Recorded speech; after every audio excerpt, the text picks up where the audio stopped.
It is often observed that we Filipinos are a resilient people who could smile during and after a disaster.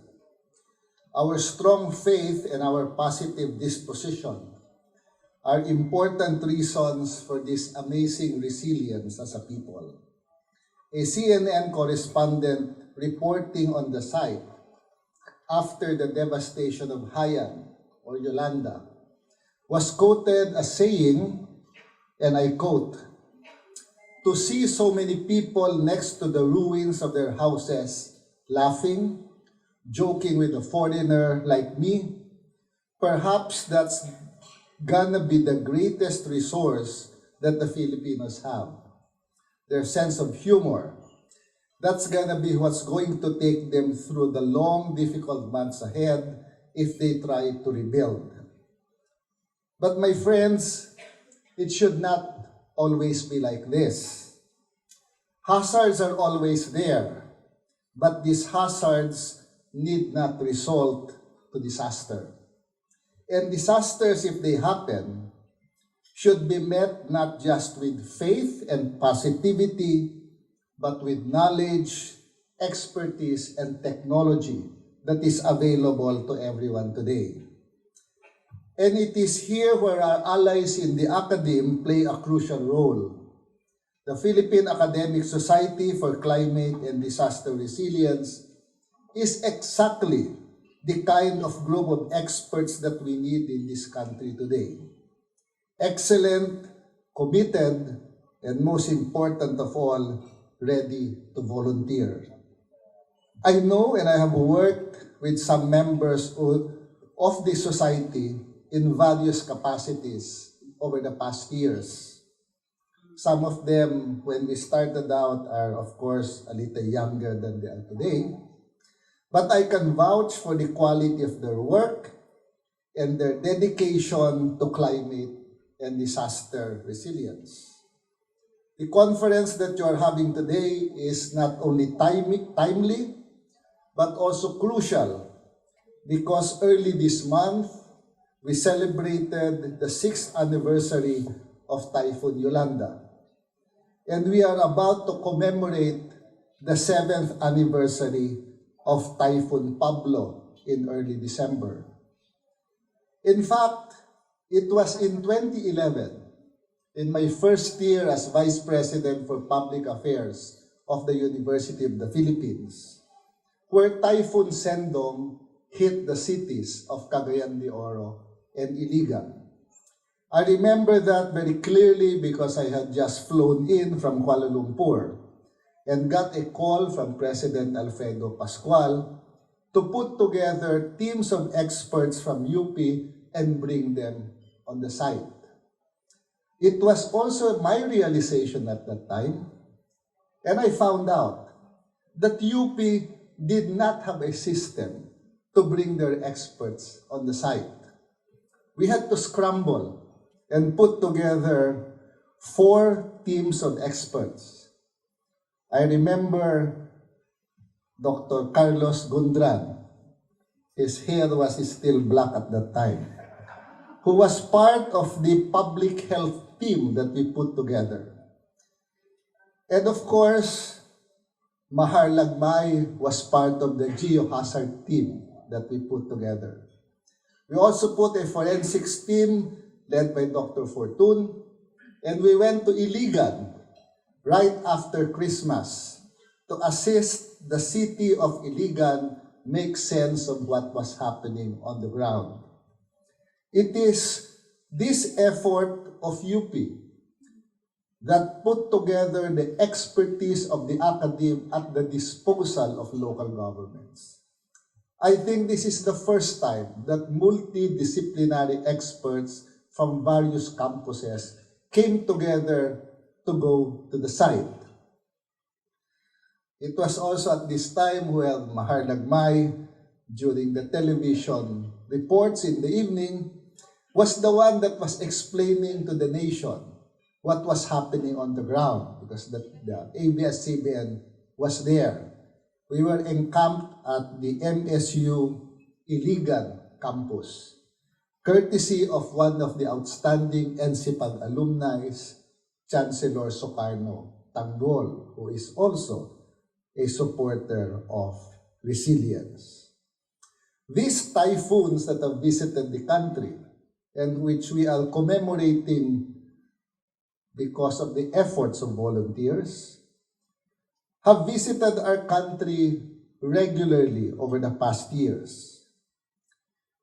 This time of the year reminds all of us of the urgent need to embed resilience in our institutions and in our people. The crucial role of the academe, therefore, cannot be overemphasized, given attributes that in certain contexts only the academe can bring upon. What are these? The first one is its apolitical nature.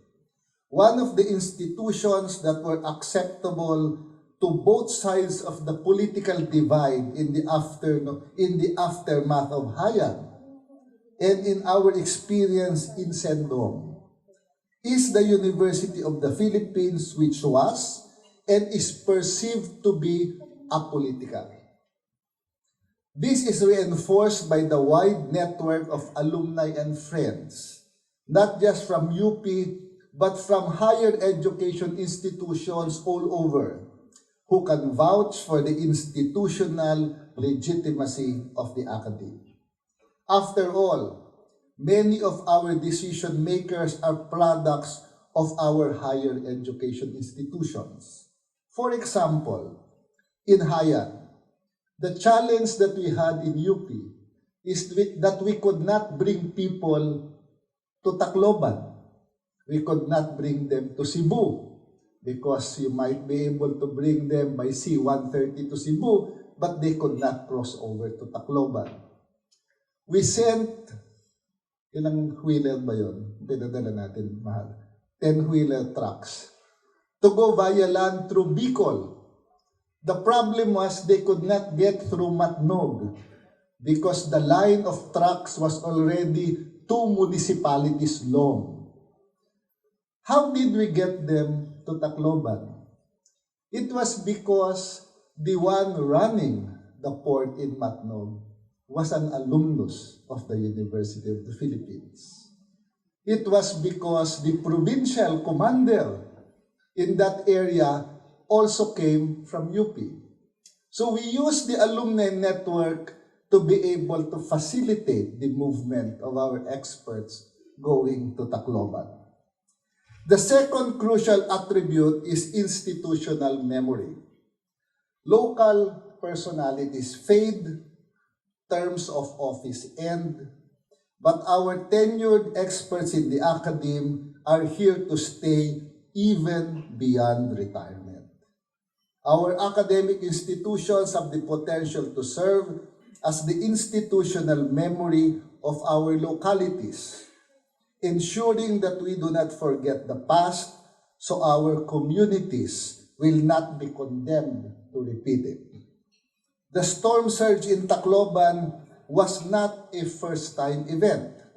More than a century ago, the same scourge visited Tacloban in 1898, as reported by a newspaper that only our academicians could possibly stumble upon. The third important attribute, and possibly the most important, is service. We have volunteers during disasters, but most of them will return to their day jobs. Their lives move on.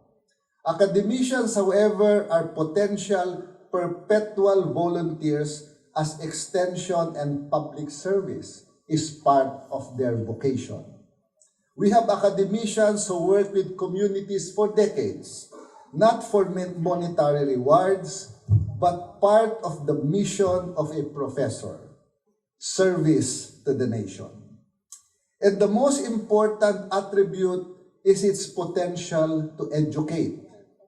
Professors educate thousands of students and are able to link with tens, if not hundreds of partners around the world. If supported institutionally, This platform could truly bridge and ensure that resilience, it is not just an attribute we aspire for, but something that our Filipinos have.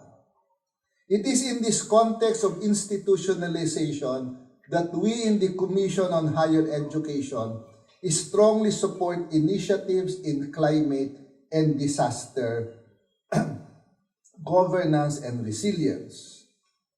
Last year, the Commission on Higher Education launched its Safe and Healthy Campuses initiative. And one of the components of a safe campus is how do you make campuses safe during disasters. We called on the UP Resilience Institute to bring together the different state universities and colleges in this initiative. We are still waiting for the proposal to be approved and the money to be given. Through our various grants, like institutional extension grants, are open to proposals that will ensure the safety and health of our higher education institutions and our communities. We need full proposals to be able to provide support, and the Commission has the necessary financial support that it can give to all higher education institutions. We will also welcome academic institutions which will develop degree programs, especially at the graduate level, that enhances the resilience of our institutions, our systems, and people in the Philippines. This year, I signed a CHED Memorandum to reorganize all technical panels of the Commission. We need to reorganize the technical panels because over time, the technical panels have been too disciplinal based, and new proposals that are multidisciplinary, like disaster management, cannot possibly be approved in our higher education institutions because these do not fall neatly into the disciplinal fields. We need to restructure our technical panels to make them more transdisciplinary and interdisciplinary. And I call on our new organization today to identify experts that can sit in these technical panels. It is time, I think, for all of us to convert our experience and expertise to something that we can share not only to our fellow Filipinos, but the rest of the world. Together with our partners from the community of nations and our champions in Congress, led by our Deputy Speaker Loren Ligarda, and in the academe, today I see a country that will increasingly become more resilient and capable of facing the hazards that visit us regularly.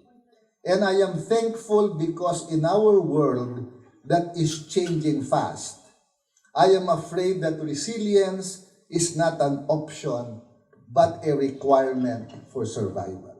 Magandang umaga po sa inyong lahat.